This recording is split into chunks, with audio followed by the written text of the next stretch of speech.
Salam dəyərli izləyicilər, kanalıma xoş gəldiniz. Bugün alça lavaşı hazırlayıram. İstədim sizlərlə də bölüşüm. Gördüyünüz bu alçaları yığmışam, yaxşı yumuşam. Tam yetişmiş alçalardan istifadə edirəm. Ona görə də tərkibində yetərincə su var. Üzərinə əlavə su tökməyə ehtiyac yoxdur. İndi isə mən bunu qoyuram bişməyə. Əvvəlcə vanxodda bişirəcəm bir qədər. Alçalar öz suyunu verəndən sonra ocağın sürətini bir qədər artıracam və ara-sıra qarışdıra deməli alçaları tam bişirəcəm.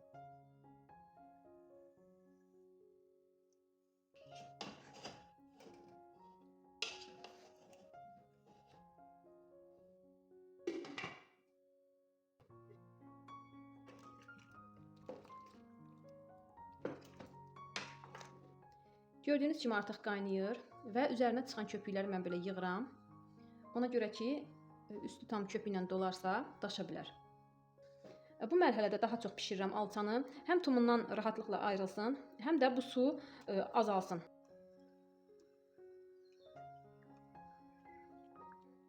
Baxın, bu formada alçalar tam bişib, öz şirəsini buraxıb. İndi isə ocaqdan götürürəm, aş üstündən süzüb, bir qədər soyduqdan sonra isə tumlarından və qabıqlarından ayıracağım.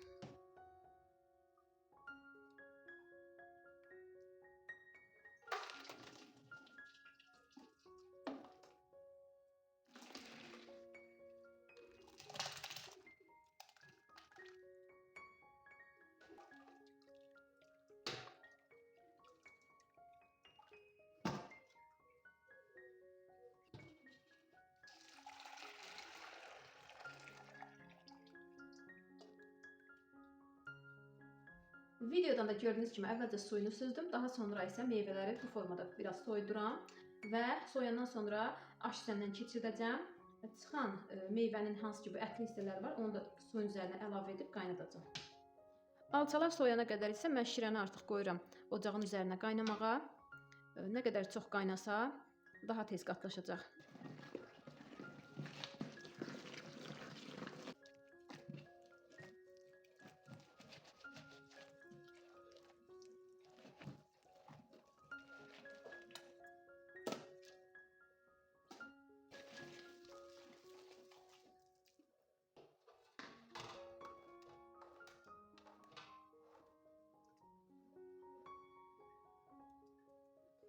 Gördüyünüz kimi aş üstündən keçirdim və burada alçanın ən qatı belə ətli hissəsidir. İndi isə bunu qaynayan suyun üzərinə əlavə edəcəm, alçanın suyun üzərinə. Baxın, burada belə alçanın suyu qaynayır. Üzərinə yığılan bu köpükləri götürürəm. Və üzərinə gördüyünüz kimi alçanın qatı hissəsini əlavə edirəm. Deməli, tam qatlaşana qədər bu formada bişirəcəm. Nəzarət eləmək lazımdır ki, daşmasın. Üzərinə yığılan köpükləri tez-tez yığmaq lazımdır. Qarışdırmaq lazımdır ara-sıra ki, dibi tutmasın və daşmasın.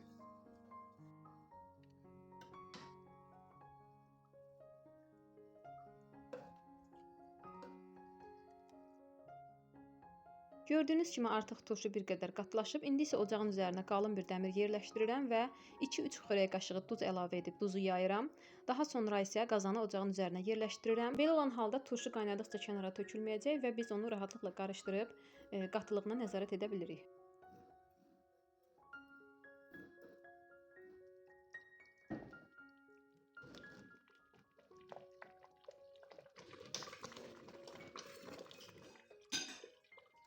Turşu artıq yetərincə qatlaşıb. Gördüyünüz kimi burada sizə hansı qatlıqda olmalıdırsa aydın şəkildə göstərirəm. Və mən artıq turşunu ocaqdan götürürəm. Kənarda bir qədər gözlədirəm. İlk istiliyi çıxsın. Daha sonra isə istifadə etdiyim qabları çox az bitki yağı ilə yağlayıram və bir qədər soyuyan turşunu qabların içərisinə əlavə edib bərabər şəkildə yayıram.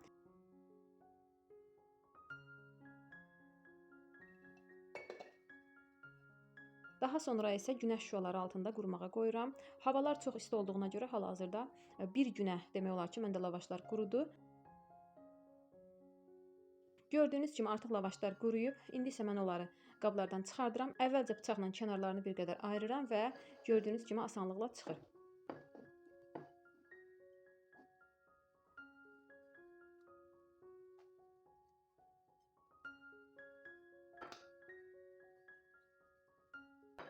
Əgər videomu bura qədər izlədinizsə, sizlər üçün maraqlıdırsa, o zaman kanalıma abunə olmağı unutmayın.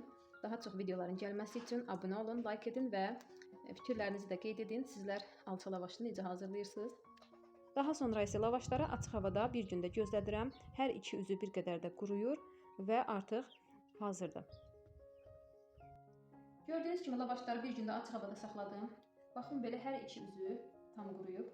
Lavaşları bu formada üzərlərinə biraz duz səpərək üst-üstə yığıram və bu formada soyuducunun normal gözündə saxlayacağam.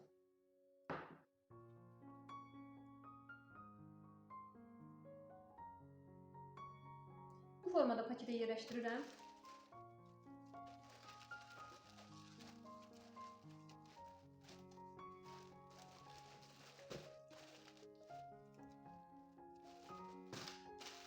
Mən lavaşları bu formada soyuducunun normal gözündə saxlayıram.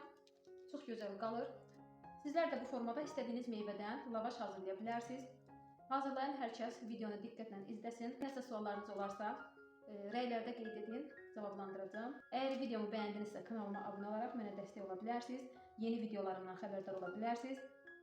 İzlədiyiniz üçün hər birinizə təşəkkür edirəm. Sağ olun, sağlıqla qalın.